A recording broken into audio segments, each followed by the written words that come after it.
dos, tres. Ahora vamos a ver entonces la columna cervical. Vamos a ver algunas características generales que tiene la columna cervical. Entonces vamos a recordar que la columna cervical, sí, recordemos que la columna vertebral, conforme va en la parte superior, va hacia la parte inferior, los cuerpos vertebrales van siendo pequeños. Entonces aquí vamos a ver que los cuerpos vertebrales, sí, de las cervicales son pequeños. Además tiene una característica, que su diámetro lateral es mayor que su diámetro antero-posterior, ¿sí? Esta no se alcanza a observar, pero tienen estos cuernitos que se llaman los procesos unciformes, que son para que no se luxen hacia la parte lateral, ¿sí? Después vamos a tener que sus procesos, ¿sí?, son bífidos. ¿Qué quiere decir? Que tienen dos tubérculos. Vean, aquí está el proceso transverso, que son bífidos, y su proceso espinoso, que también es bífido, ¿sí? Vamos a ver que su foramen es de forma triangular, y el foramen en la parte superior de la columna vertebral es mayor que en la parte inferior. Entonces es el foramen más grande que hay y es de forma triangular, ¿sí? Y vamos a ver que en los procesos transversos va a tener un foramen, que es el foramen transverso, que son estos orificios por donde va a estar pasando, ¿sí?, la arteria vertebral de un lado y del otro. Aquí está el foramen transverso, que se va a localizar en los procesos transversos de estas vértebras. Entonces son las características, ¿sí?, generales. Cuando ustedes vean una vértebra que son sus procesos espinosos y sus procesos transversos son bífidos, y que además tienen, ¿sí?, un proceso transverso, un foramen transverso en los procesos transversos, entonces vamos a ver que es una vértebra cervical. Recordemos que estas se dividen en atípicas y típicas. Las atípicas, sí, es la 1, la 2 y la 7, y la típica es de la 3 a la 6. Vamos a ir viendo entonces la 1, que es atípica, que viene siendo esta. Esta tiene una característica, que no tiene cuerpo. Tiene dos masas laterales, que vienen siendo estas las masas laterales, ¿sí? Tienen dos arcos, un arco posterior y este es el arco anterior. Tiene dos tubérculos, un tubérculo anterior, acá tendríamos el tubérculo posterior, ¿sí?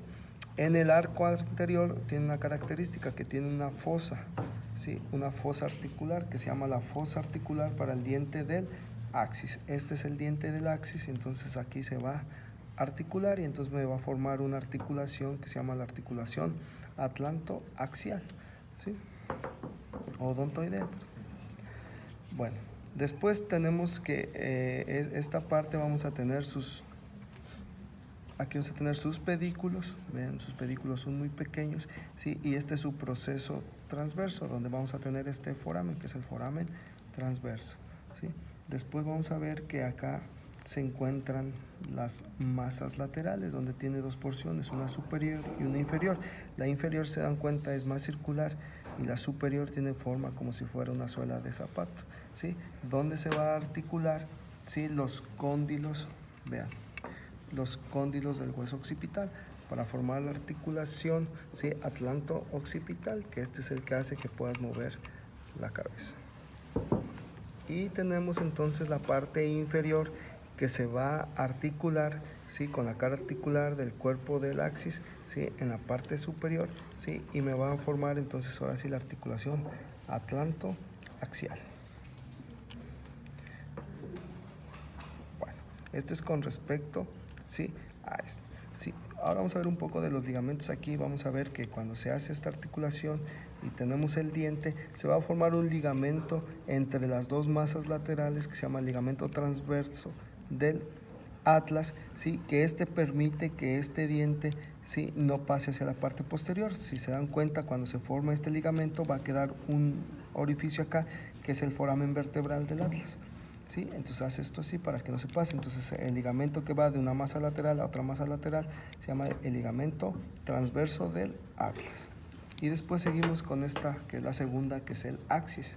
El axis vemos que ya tiene un cuerpo, ya tiene dos procesos transversos y un proceso espinoso, por lo tanto ya tiene sus pedículos, sus láminas que me están formando el proceso espinoso. En el cuerpo vamos a tener esta saliente, que se llama el diente del axis o el proceso odontoideo del axis, donde vamos a tener una cara articular, que es la que se va a articular con el atlas, ¿sí?, Y vamos a tener que en su cuerpo, en la parte superior, va a tener unos procesos articulares también, que es el que se va a articular también con el atlas. Tiene su foramen transverso por donde va a pasar la arteria transversa. Acuérdense que los forámenes transversos solamente están hasta C6, C7 ya no tiene foramen transverso. ¿Sí? Vamos a ver su foramen espinoso, que es de forma triangular y es muy grande. ¿Sí? Su proceso espinoso, que es bífido. ¿Sí? Y aquí vamos a ver entonces algunos ligamentos. ¿Sí? Si empezamos a hacer las articulaciones, ¿sí? Vamos a observar que aquí van los cóndilos. ¿Sí? Entonces vamos a ver ahora sus ligamentos. Vamos a ver que si retiramos esto, aquí van los cóndilos, ¿sí? Y entonces tenemos ya el ligamento que acabamos de ver, que va de una masa lateral a otra masa lateral, que se llama el ligamento transverso del atlas. Después va a venir otro ligamento que va a salir del proceso odontoides o del diente del axis y se va a ir a insertar, ¿sí? Al occipital, ¿sí? Que se llama el ligamento apical. Entonces el ligamento apical viene del diente del axis y se va a ir a insertar hacia el hueso occipital, ¿sí? Y después tenemos otro que viene del diente del axis hacia los cóndilos y ese es el ligamento alar. Y este ligamento, el apical, que viene del diente hacia el hueso occipital, es el que permite hacer a la cabeza el movimiento de sí, ¿sí? Y el ligamento, que es el alar, que viene del diente del axis hacia los cóndilos, son los que mueves la cabeza en donde dices que no. Son los que te ayudan a hacer ese movimiento. Después tenemos otro ligamento que se llama el ligamento cruciforme. Que se llama cruciforme porque tiene forma de cruz, que está formado por 3 fibras. Una que viene, ¿sí? De este ligamento que quedamos, que viene de un proceso, ¿sí? De una masa lateral a otra masa lateral, que se llama el proceso transverso del atlas. Entonces, el proceso transverso del atlas, ¿sí? Sube y se va a insertar en el occipital, ¿sí? Que se llaman las fibras longitudinales superiores del ligamento cruciforme. Después tenemos otras que vienen de este ligamento transverso y sus fibras se van a ir a insertar al cuerpo del axis, que se llaman las fibras longitudinales inferiores del ligamento cruciforme. Y entonces ahí me están formando como si fuera una cruz, ¿sí? Entonces, ¿quién forma el ligamento cruciforme? ¿Sí? Las fibras longitudinales superiores del ligamento cruciforme, las fibras longitudinales inferiores del ligamento cruciforme, ¿sí? Y el ligamento transverso del atlas. Esos son los que me van a estar formando el ligamento cruciforme. Por último tenemos otro que viene en la parte interna por toda la columna vertebral, que se llama el ligamento longitudinal posterior, que viene en esta parte de aquí y cuando llega aquí al atlas se va a ir a insertar, ¿sí? Al occipital. Entonces tenemos el ligamento longitudinal posterior. Entonces, en una disección, el primero que vamos a encontrar es el ligamento longitudinal posterior. Si lo disecamos, después vamos a encontrar el cruciforme. Si quitamos el cruciforme, ya vamos a encontrar, ¿sí? El apical y los 2 alares.